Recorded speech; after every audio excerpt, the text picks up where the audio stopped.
আসসালামু আলাইকুম, আমি তাবাসসুম ইচ্ছে পুতুল চ্যানেলে আপনাদেরকে স্বাগত। আজকে আমি চলে এসেছি বিএড সেকেন্ড সেমিস্টারের একটি সাজেশন নিয়ে। সিসি 8A পেপার অর্থাৎ জ্ঞান ও পাঠ্যক্রম, সেই পেপারের প্রথমে 2 নম্বরের প্রশ্ন দিয়েই শুরু, অর্থাৎ গ্রুপ এতে আছে। প্রথম প্রশ্ন, শিক্ষণ ও প্রশিক্ষণের পার্থক্য লিখুন। নাম্বার 2, যুক্তি ও বিশ্বাসের সম্পর্ক লিখুন। নাম্বার 3, তথ্য ও জ্ঞানের মধ্যে সম্পর্ক কী? নাম্বার 4, জ্ঞান তত্ত্বের অর্থ কী? নাম্বার 5, শ্রী অরবিন্দর সমন্বয়িত শিক্ষার উপাদানগুলি কী? নাম্বার 6, ডক্টর সর্বপল্লী রাধাকৃষ্ণনের 2টি গুরুত্বপূর্ণ অবদান লিখুন। নাম্বার 7, বিবেকানন্দের মতে শিক্ষার অর্থ কী? নাম্বার 8, বহু সংস্কৃতিবাদ বলতে কী বোঝায়? নাম্বার 9, সমাজে নিরপেক্ষতার আদর্শ প্রসারে শিক্ষার 2টি ভূমিকা উল্লেখ করুন। নাম্বার 10, ধর্মনিরপেক্ষতা শব্দের অর্থ কী? নাম্বার 11, শিক্ষার 2টি জাতীয় লক্ষ্য উল্লেখ করুন। নাম্বার 12, প্রথাগত ও প্রথা বহির্ভূত শিক্ষার 2টি পার্থক্য লিখুন। এটি 5 নম্বরের প্রশ্নের জন্য একই রকমভাবে গুরুত্বপূর্ণ।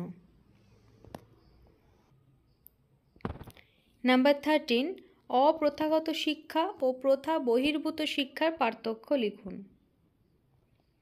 নাম্বার 14, লুক্কায়িত পাঠ্যক্রম কী? নাম্বার 15, সংকীর্ণ অর্থে পাঠ্যক্রম বলতে কী বোঝেন? ব্যাস 15টি প্রশ্ন দিয়েছি 2 নম্বরের জন্য। তারপর গ্রুপ বি, প্রত্যেকটি প্রশ্নের মান 5। সেখানে প্রথম প্রশ্ন হচ্ছে, জ্ঞান ও তথ্যের মধ্যে পার্থক্য লিখুন। নাম্বার 2, তথ্য কিভাবে জ্ঞানে রূপান্তরিত করা হয় ব্যাখ্যা করুন। নাম্বার 3, শিক্ষণের বৈশিষ্ট্য লিখুন। নাম্বার 4, ভারতীয় শিক্ষায় গান্ধীজির দর্শনের প্রাসঙ্গিকতা লিখুন। নাম্বার 5, শিক্ষায় দর্শনের তাৎপর্য লিখুন। নাম্বার 6, নিরক্ষরতার কারণ ও দূরীকরণের উপায়। এটি 10 নম্বরের জন্য সমানভাবে গুরুত্বপূর্ণ। তারপর ভারতীয় সাংবিধানিক লক্ষ্যগুলি উল্লেখ করুন। পরের প্রশ্ন, শিক্ষার সংস্থা হিসেবে গণমাধ্যমগুলির গুরুত্ব বর্ণনা করুন। তারপর 5 নম্বরের সর্বশেষ প্রশ্ন হচ্ছে, শিক্ষার মাধ্যম হিসেবে বিদ্যালয়ের ভূমিকা লিখুন।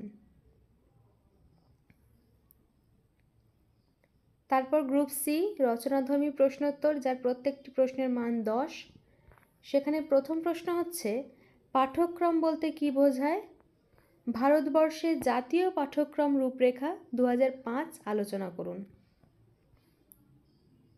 তারপর নাম্বার 2, অপ্রথাগত শিক্ষার সংস্থা হিসেবে গৃহের ভূমিকা উল্লেখ করুন।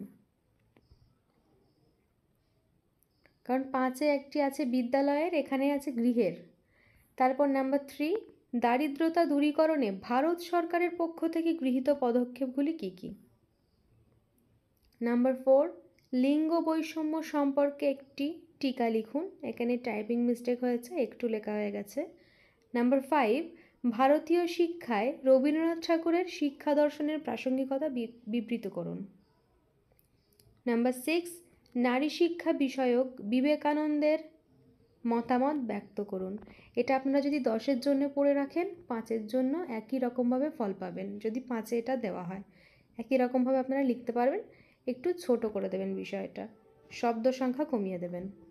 আচ্ছা, আজকের ভিডিও ব্যাস এইটুকুই। সাজেশন ওয়াইজ পড়া শুরু করে দিন, আর বেশি দিন বাকি নেই পরীক্ষার। Good luck.